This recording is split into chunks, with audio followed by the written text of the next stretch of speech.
Hey, this is Bryan. Thanks so much for watching Kies Motorsports. If you like our videos, give us a thumbs up. Make sure to subscribe, hit the bell notification, and check us out at kiesmotorsports.com. Today, we're going to answer a very popular question that we get all the time, and it's, does my F30 BMW need an upgraded intercooler?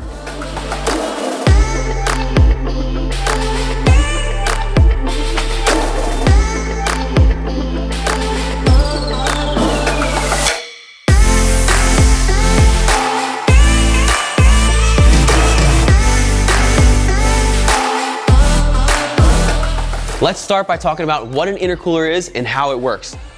So your F30 BMW most likely has a turbocharger, which is going to look somewhat like this. This is from an N55. If you have an N20, it's going to look a little bit different. So the way that these turbos work, you have your exhaust gases and they're trying to escape through your exhaust manifold, which is going to spin the turbine that's right down there. So that's how the exhaust side, or the hot side of the turbo, works. And while that's happening, the turbine is spinning the compressor wheel in here. It's sucking air in and it's forcing it into your motor, and that's why they call it forced induction.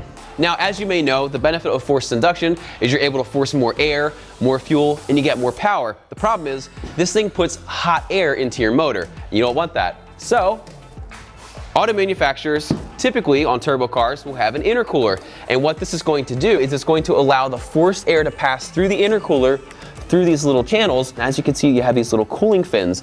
As you're driving, this is mounted to the front of your BMW. You have all of that air going through these little fins. It's going to cool down these channels. Then it's going to come out the other side and go into your motor.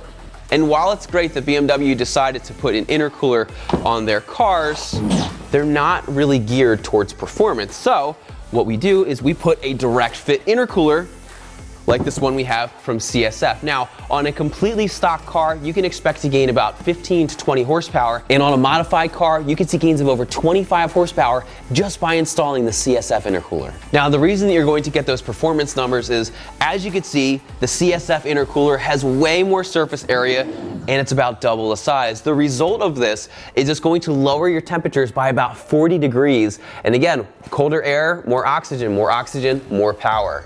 Last, something that I love about this intercooler is it's direct fit. You don't have to modify your car.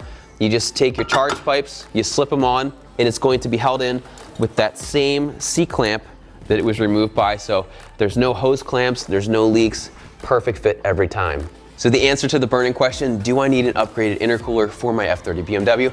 I would say absolutely. I would even say do this before tuning. Again, on a stock car, this is going to lower your temperatures by about 40 degrees compared to the OEM intercooler, which is very tiny. It's going to give you 15 to 20 horsepower on a stock car and over 25 horsepower on a modified car. If you are interested in a CSF intercooler for your BMW, we have them in silver and also black at kiesmotorsports.com, where you'll also find other performance, retrofits, and aesthetics for your BMW. Once again, my name is Bryan. Thanks so much for watching and have a great day.